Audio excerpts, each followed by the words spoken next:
Hello, everyone.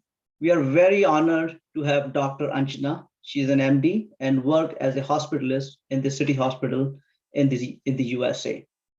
We are going to have a conversation to learn about her experience, her journey. She has worked in India. She is now working as a hospitalist in USA. Just so we want to learn her journey. How did she did this transition? What are the challenges that she faced?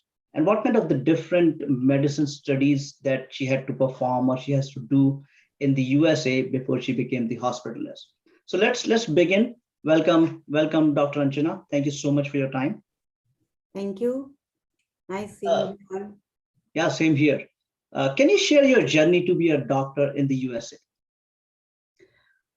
Well, being a physician is a true blessing. It is, but it requires an immense amount of work, hard work, and dedication. Nobody can reach to the pinnacle, like to the top, unless until you are putting your heart and soul into it. Becoming a doctor in itself is no small feat, but it is exceedingly challenging for the students, foreign students like me, uh, for all of those who are like myself, who are studied somewhere else, that have completed your medical education in India or anywhere other than the US, and you want to do your postgraduate in US, must take qualifying exams. We call it medical licensing exams or called the USMLEs. So you can apply for a postgrad position here. USMLE exam itself has three parts. The first part is uh, basic sciences, such as anatomy, physiology, biochemistry, pathology, and everything you read in and learn in first 2 years of medical school. The second part tests your knowledge of clinical sciences, such as medicine, surgery, GYN, psychiatry, all those, and so on. Both of these are computer-based multiple choice question exams. Exams are lengthy. One is 7 to 8 hours long exams, and they can be taken anywhere in the world, which means you can prepare for these exams in your home country and take them at a registered center.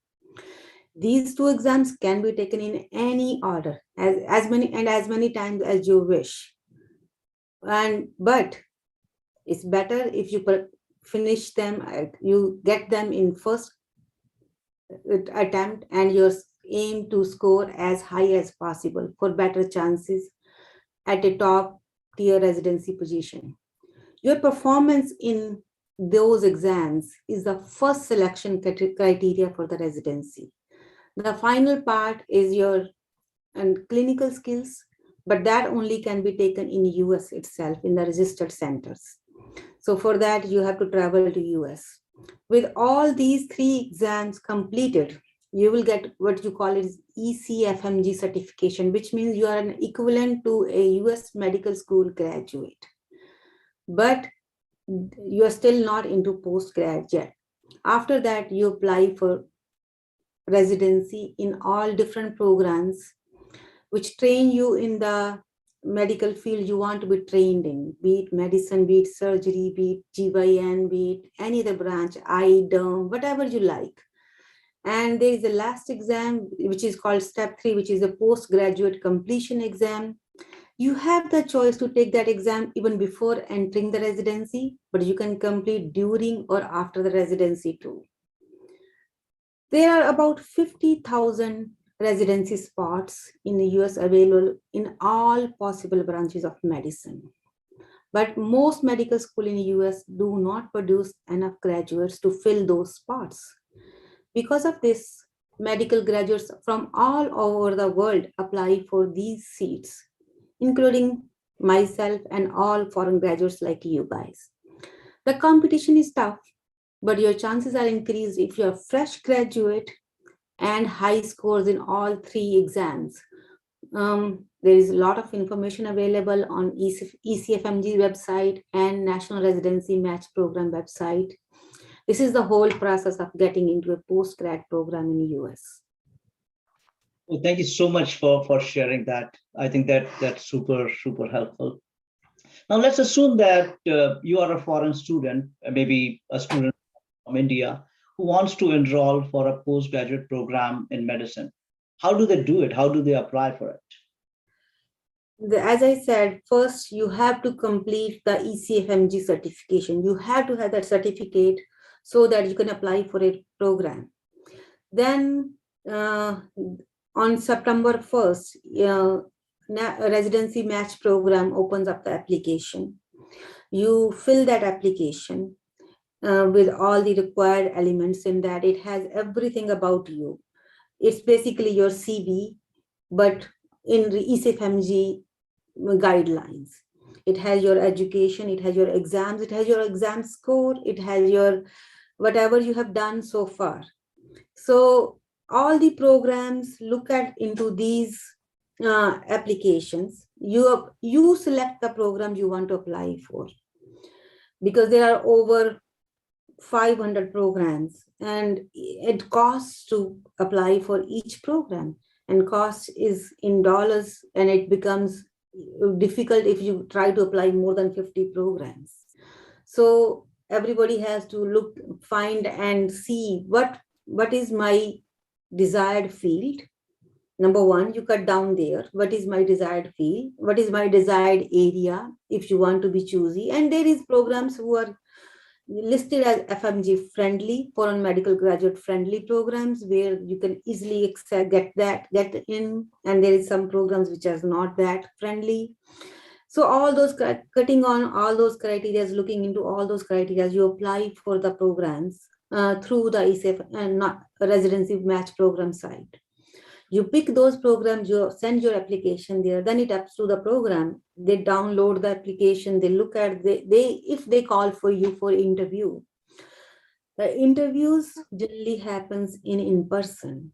They do not, like, I don't know how about COVID the situation, but before interviews they would call you for a personal interview where you get to chance meet the program directors, program current residents, and see the hospital and see the entire residency system, how it works and what you are looking for and what they can offer. And from there, so once this process of interviewing started in October and ends generally by end of January. And then in February and March, both programs and the student upload their desired list on the match program. Like you want to be in this program, and program wants these and these candidates. So they both upload their list on the match site. Then the NRMP, what we call it, National Residency Match Program, they run cycles and cycles of, computer-based matching programs where they match the right candidate for the right program, so that everybody gets their desired position and desired program, and the program gets their desired candidates too.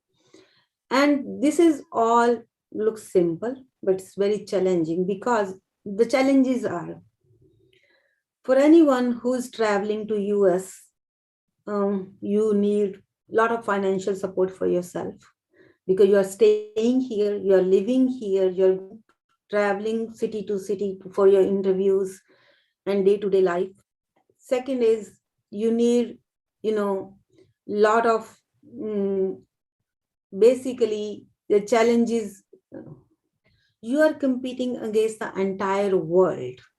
The entire world students are applying. You are not the only one. So millions and millions of students are applying for their desired program, for their desired. So for each seat, there are thousands and thousands of candidates.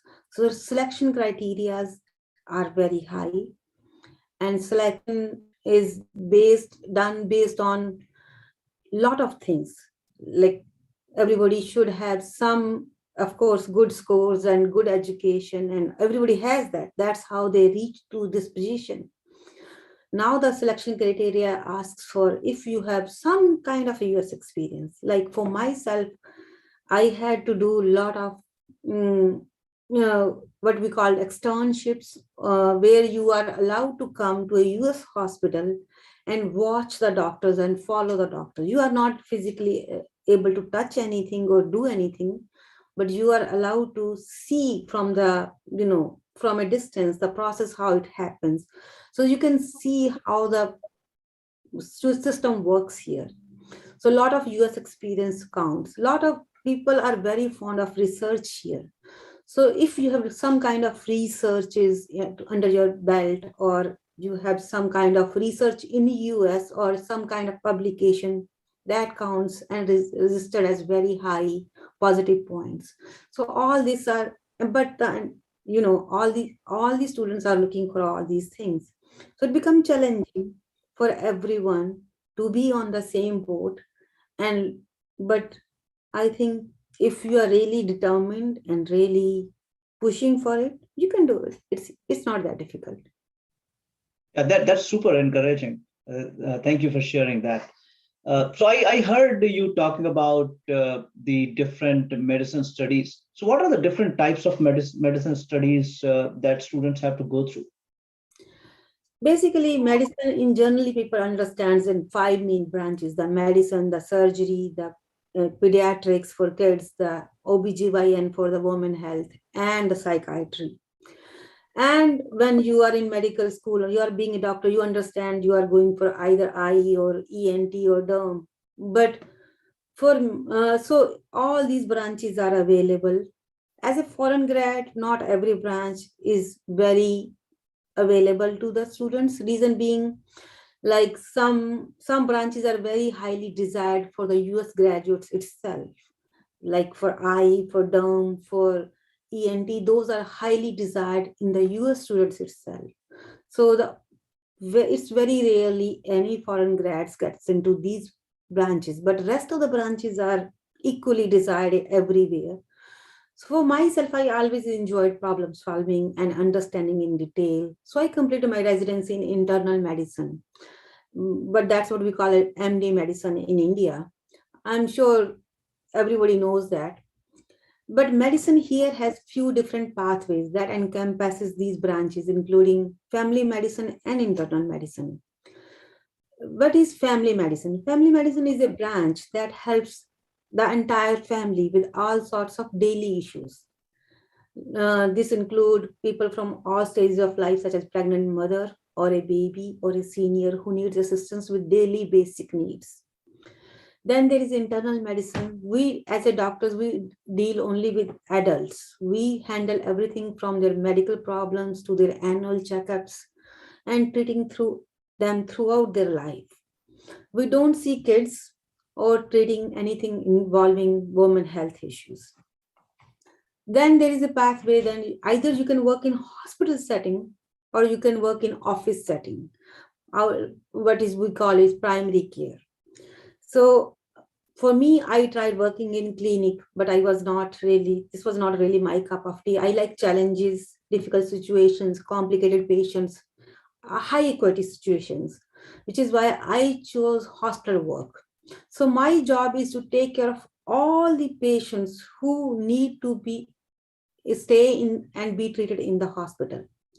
Whenever, how you understand this? Whenever someone comes to ER, emergency, the emergency physician evaluates them. If they think the patient is stable, they need just a little bit care, so they will do that in the emergency itself, and then they let them go from the emergency, advise them to follow up with their own regular doctor, personal physician, or primary care doctor, we call it. However, if the patient is quite sick and requires further care, they will be handed over to the hospitalist, people like me, who work 24/7 in the hospital, who will continue to take care of them until they are well enough to be discharged, no matter where the patient is in the hospital, like intensive care, progressive care, or general ward. As a hospitalist, we will follow them and treat them throughout their entire stay. Because continuity of care is the key to success. When a physician knows the patient from the start to end, they can do better. Once the patient is discharged, they continue to follow with their own primary care physician. So as a hospitalist, I do not have any clinic settings. I do not work in clinic. I just work in hospital and it's a kind of shift work. So we work 12-hour shifts, 7 days a week, and then we get 7 days off.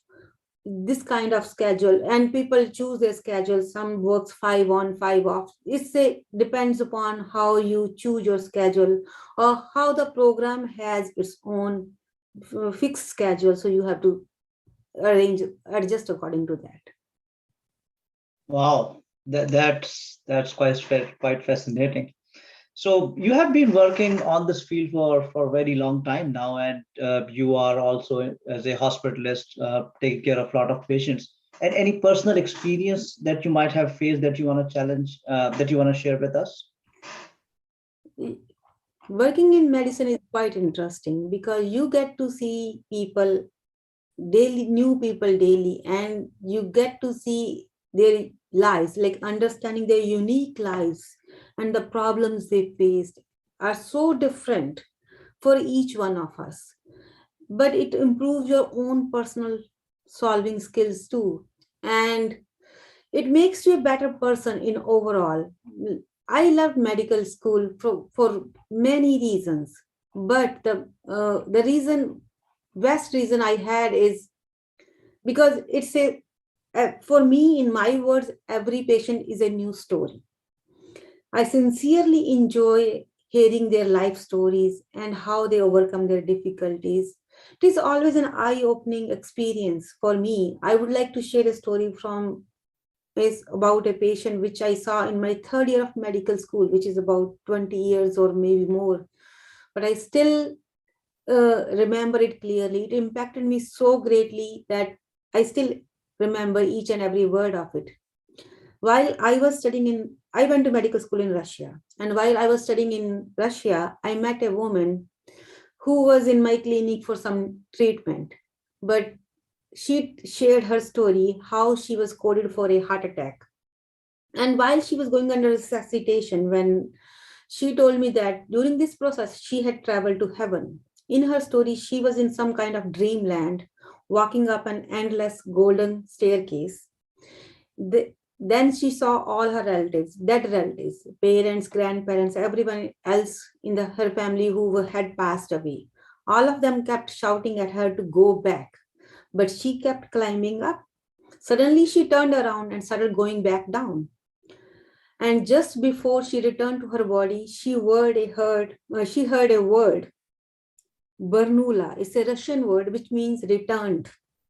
Basically, what happened when she returned to her body, her pulse came back and her breathing came back. The doctors, screamed, Bernula means we got her, we recovered her, she returned back. But she had this firm belief that it was her family who made her return to Mother Earth.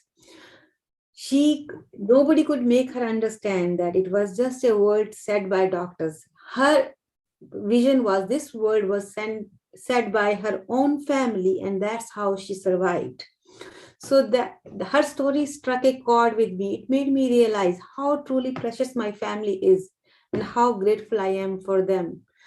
I could not have gotten where I am today without the support of my husband, my parents, and my siblings, and everyone who has influenced me and guided me on my path.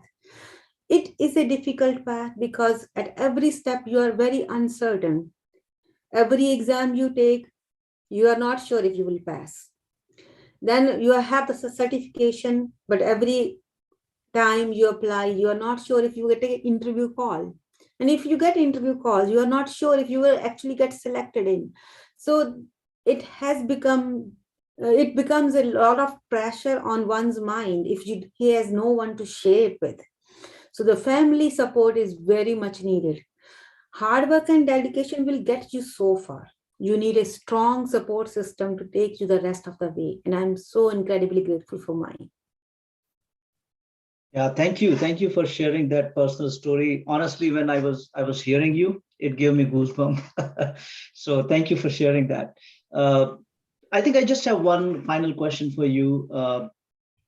There are a lot of aspiring students, a lot of aspiring medicine students. What is your advice to them to be a successful doctor here in the US?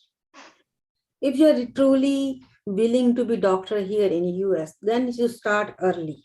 as soon as you get into the medical school, that's your starting point. I know you have done a lot to get into the medical school, but your journey starts right there.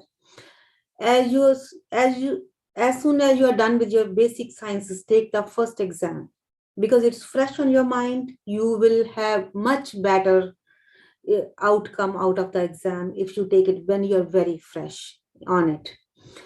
As soon as you're done with your clinical sciences or your rest half of the medical school, take your second exam and take your clinical skills while you're doing. As far as what I did, I finished my degree in Russia, and then I came to Canada because I got married, and I moved to Canada with my husband. So when I realized the process is long and tedious, so what I did, I took the exams for US and Canada together, because if you prepare for one exam, taking three exams doesn't matter. So I took all the Canadian and the US exam at the same time. I took Canadian exam and the US exam, step one, both for both. That really got me good outcomes. For you, when you are studying in medical school, you are still studying basic sciences, take the basic science exam once you are done with your own exams. When you're done with your clinical exams, take the clinical sciences exam, then do the clinical skill exam. Now you have, during this period, also be involved in some kind of research or some kind of, extra work, extracurricular activities.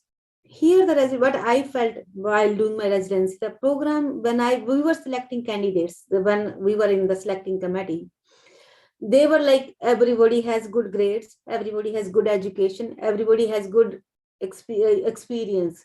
So that what as a whole in a person you are, that matters a lot. So if you have done some kind of charity work, you have done some camps for some for charities, you have done some research, you have done some kind of, as a person you have been useful to community, because they want people who are very useful to community.